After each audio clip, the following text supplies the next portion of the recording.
Welcome dear students. Today we will discuss the centrifugal pump and reciprocating pump working principle and its application.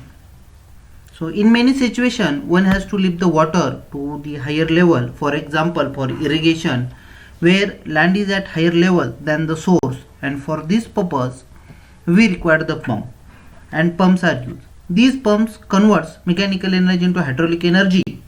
The mechanical energy is provided by the electric motor either by using electricity or by using the fuel pump, and this pump increase the pressure on liquid, and this pressure is used for doing desired work. So pumps are defined as the device of hydraulic machine which converts mechanical energy into hydraulic energy. So in this case we will discuss the centrifugal pump and reciprocating pump. So pump is a contrivance which provides energy to a fluid in a system. It assists to increase the pressure energy or kinetic energy or both depending upon the nature of the pump by converting this mechanical energy into hydraulic energy or pressure energy or kinetic energy. So there are different types of the pumps according to the operating principle. We will see one by one. So this is the different types of the pump. The pump is these pumps are divided into two categories, that is the dynamic pump and positive displacement pump. This dynamic pump is divided into centrifugal pump, special type of effect pump, and this positive displacement is divided into two types, rotary pump and reciprocating pump. Here rotary pump is again divided into internal gear, external gear, lobe pump and the slide pump. So in the dynamic pump, centrifugal pump, and in the positive displacement pump, reciprocating pumps are the important types of the pump, and we will discuss in this PPT only centrifugal pump and reciprocating pump. So here this is you can see the picture of this is the centrifugal pump. This is actually pump. Here the motor is connected. This motor is the electric motor, and this electric motor is connected to this pump with the help of coupling. Okay. So next type of the pump is the internal gear pump. So this is the internal gear pump. This is the internal gear pump, and in which these are the two gears. They are meshing each other. Here the suction is created, and through this suction because of the rotation there will be the discharge at when the gear are meshed. So here unmeshing of the gear takes place. So this is the external type of the gear pump. Here the gears are meshed externally, and here whenever there is the gears are disconnected, so vacuum is created, and because of the vacuum in between the casing and the gear spacing, the fluid is carried in here. At the top of the gear they are meshing and pressure is created, and because of this pressure the discharge will take place. Next type of the pump is the lobe pump. So here you can see that here the lobe pump is there, and these are the two lobes are there, and because of that meshing, so suction is created at this section, and through this there is a discharge of the liquid takes place. Then this one is the slide vane pump. In the slide vane pump, these are the vanes, and because of the rotation, so here we can see that the increase in area, gradual increase in area takes place, and because of that the suction vacuum is created, pressure falls below the atmospheric pressure, and because of that the fluid is carried to the towards the discharge section. Fine. And last one is the reciprocating pump. So this is the reciprocating pump, and this reciprocating pump is again the used for the different types of the application, where the reciprocation action is mainly useful for conversion of the mechanical energy into the hydraulic energy. Fine. So here mechanical energy is converted into the hydraulic energy by virtue of the centrifugal force, and this centrifugal pump is like this centrifugal force is like this. So whenever the water is coming, so through this water through this water is coming to the internally, and it will be, because of the rotation of these impeller, the water is forced outward, and because of this they will transfer it. Okay, so again you can see this is the principle where you can easily see that the water is forced outward. Fine. Now, so flow is radially out in the outward direction. It works on the principle of force vortex flow. Common use include water, sewage and agriculture purpose. So there are many more in the petrochemical industry. So in everywhere, whenever we want to leave the water or we want to leave the fluid or liquid, in that case we require the centrifugal pump or pump is required. So this is the working of the centrifugal pump. So at the from the inlet section the fluid is entering, and here because of the rotation, so water is transported or liquid is transported in this direction. So you can observe here in the diagram. So it consists of the different types of the casing. Here the impeller is there, these are the guide vanes are there which will be used to guide the water. Again you can see here, so here this is the direction of rotation of your impeller. So this is the impeller. So here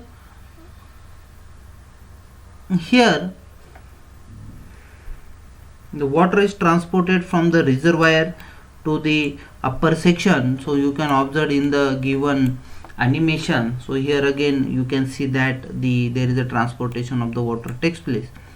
So here at this section the cross sectional area is minimum, and through this here at the your kinetic energy of the fluid, because of the fluid which is forcing towards this, and this is converted towards the exit of your pump. So here the area is more. So in this case the area is more, and because of the area this kinetic energies get converted into the pressure energy and hence get converted into the hydraulic energy, and there is the lifting of the water takes place. So here continuous movement of the impeller takes place, and because of that at the middle section, so here at the middle section the vacuum is created, and because of that the water is sucked from the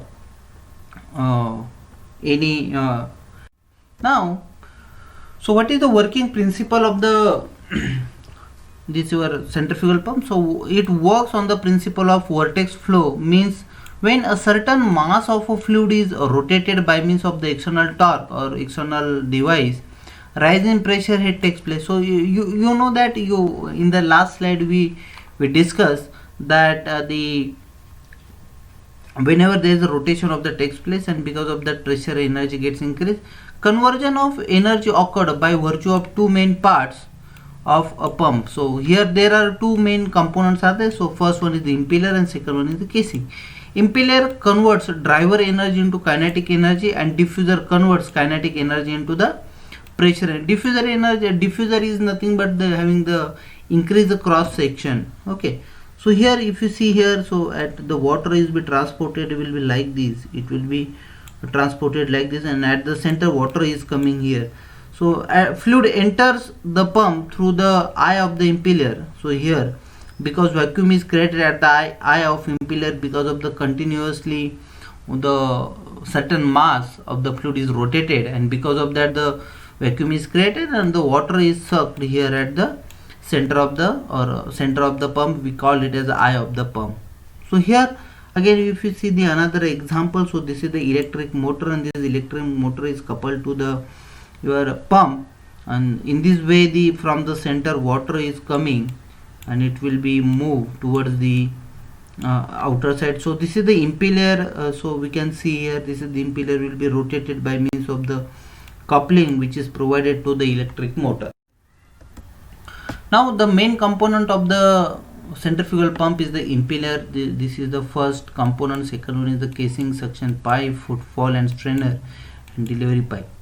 So this is the diagram which shows this is the impeller, which consists of the different types of the vanes. So these are the vanes. Here the eye of the suction eye is there, so eye of the pump. So this is the discharge, and this is the casing. Casing is the outward section which constituted by the different types of the impellers. Fine. Now So centrifugal pump has two main components. A rotating component comprises of the impeller. So here this is the impeller is continuously rotated with the along with the shaft, and shaft is coupled to the electric motor. A stationary component consists of the casing cover and bearing. So different types of the casing and bearings are used. The rotating component, so impeller is a continuously rotating component, and shaft, so shaft is only for the purpose of the removing the or to transmit the power from the electric motor to the pump. Fine. So this is the diagram which consists of the different components of the complete centrifugal pump setup. So here strainer is there, footwall, sump which consists of those suction pipe, suction flange is there, vacuum gauge is there, impeller, you can see that this is the impeller is there. So these are the different vanes are there, casing, yes, at the center eye of the impeller is there. Okay, delivery flange, delivery valve and delivery pipe, and this is the overhead tank is given. Fine. Now an increase in the fluid pressure from the pump inlet to its outlet is created when the pump is in operation. The pressure difference drive the fluid through the system or a plant. The centrifugal pumps creates the increase in pressure by transferring the mechanical energy from the motor to the fluid through the rotating impeller. The fluid flows from the inlet. So here fluid flows from the inlet. So this is the inlet to the impeller center. It will become at the impeller center and move it along with its blade or vanes towards the outer side. So centrifugal force hereby increases the fluid velocity. Here the fluid velocity it gets increases, and consecutively also the kinetic energy transfer to the pressure energy because of the continuously increasing area of the casing. So it consists of the suction pipe. So suction pipe whose one end is connected to the inlet of the pump and other end dips into the water in a sump. We call it as a suction pump, suction pipe. Footwall. What is the function of the footwall? It plays a very important role. The footwall, which is a non-return valve or a one-way valve, which is fitted at the lower end of the suction pipe. The footwall opens only in the upward direction. A strainer is also provided at the lower end of the suction pipe. So this strainer is used to avoid the debris or any kind of the material which is present in the well, to avoid the entry to the pump. For that purpose we use the strainer, and footwall is used to avoid the priming of the pump, so that there must be a continuously water present in the impeller, so that we can avoid the priming. The rotating part of the centrifugal pump, we call it as impeller. So this is the impeller. It consists of the series of the backward curved vanes. Impeller consists of the number of curved blades or vane enclosed into circular disc. So here the circular disc and which is enclosed into the function of the impeller is to increase the kinetic energy of the water. So this impeller converts the kinetic energy of the, or it will increases the kinetic energy of the water by forcing the centrifugal force in it because of the rotation. Okay, there are different types of the impeller are there. So the types are the closed or shrouded impeller, semi-open impeller and open impeller. So we will only limit it to the in this. Fine. Now there are different types of the casings are there. So first casing is the volute casing. It is a spiral which surrounds the impeller, in which area of flow increases gradually. So here we can observe that the area of flow, it will be gradually increasing. So you can observe in this way. So at the exit, so here is the exit section, and through the exit the area of flow is more. So here there is the entry of the flow takes place, right? And increase in the area of flow decreases the velocity of the flow, and it will increases the pressure of the flow. Fine. So this is the volute casing. Next casing is the vortex casing. So vortex casing, if a circular chamber is introduced between the casing and the impeller. So here we can see here this is the casing and this is the impeller. So here is the continuous circular chamber is introduced between the casing and the impeller. We call it as a vortex casing. By introducing a circular chamber, the loss of energy due to formation of eddies is reduced due to reduced to a considerable extent. the efficiency of the pump is more than the efficiency when only volute casing is provided. So here the efficiency is more as compared to the volute casing, because here the formation of ED not takes place, but in this case here there are chances of the formation of the ED. Fine. And last type of the casing is the diffuser ring casing. So here the some diffuser is provided, and by using this we can also use to transfer the. Now reciprocating pump. So what is the reciprocating pump? So if a mechanical energy is converted into the hydraulic energy by taking water inside the cylinder, in which piston is reciprocating, which exerts the thrust force, thrust force on a liquid known as the reciprocating pump. The reciprocating pump is a class of positive displacement pump which includes the piston pump, plunger pump, diaphragm pump. The given pump is a single acting single cylinder pump with a air vessel. It can be used for less discharge at higher levels. So priming is not required because this is the positive displacement pump and reciprocating pump. So there are main parts of the reciprocating pump is the cylinder with piston rod and crank, suction pipe, delivery pipe, suction pipe, delivery pipe. So in this way we require the here the suction valve is there.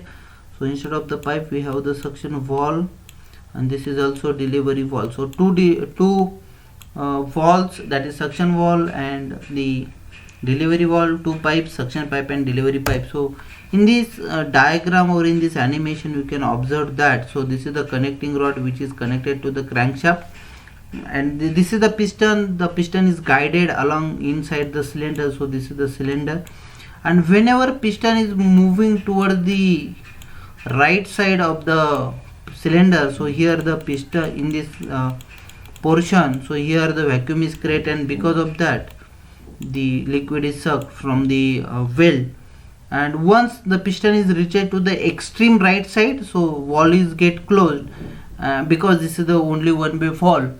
And here and when piston again move from right towards the left, then at that time more pressure is created and this discharge valve gets open, and water or any type of the liquid will get discharged to the discharge section. So this is the single acting reciprocating pump as shown in the diagram. So this is the single acting reciprocating pump which has a one suction pipe and one delivery pipe. It is usually placed above the liquid level in the sump. When the crank rotates, the piston moves backward and forward inside the cylinder.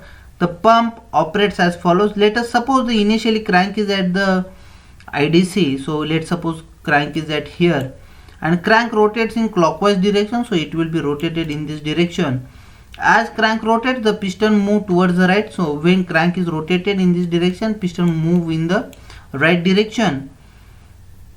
As vacuum is created on the left side of the piston, so vacuum is created here only, okay, inside the cylinder.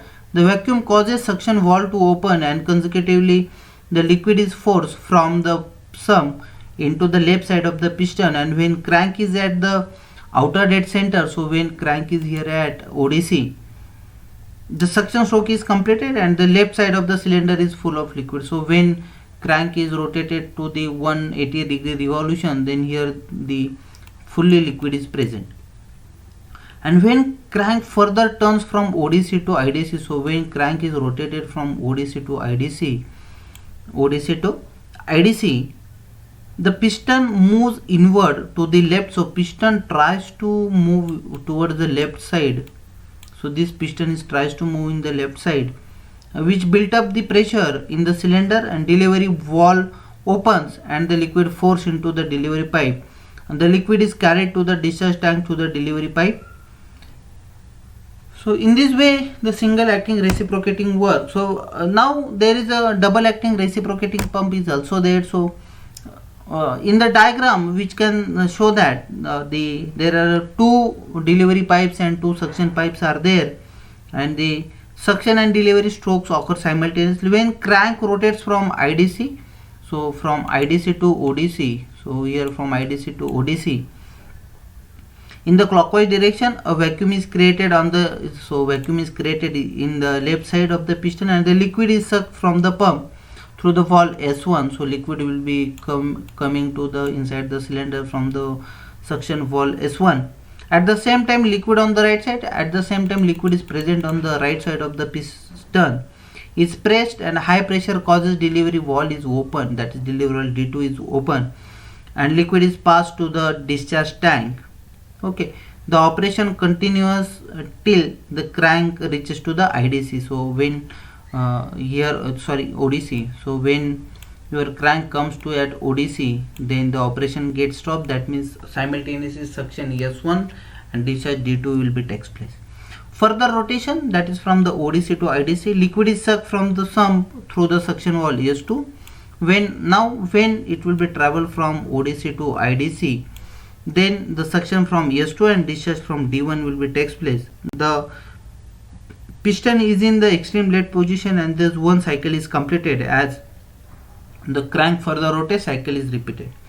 Because of continuous delivery strokes, the double acting reciprocating pump gives more uniform discharge as compared to the single pump, which pump liquids intermittently. To get the still more uniform feed, invariably multi-cylinder arrangement having the 2 or more cylinders will be employed.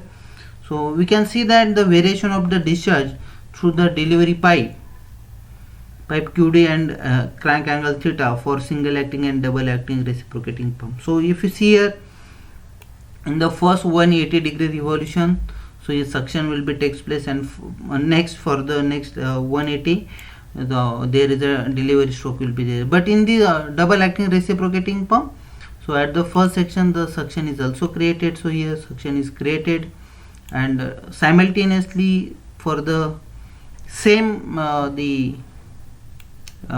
stroke the delivery is also there. So in this way we will so this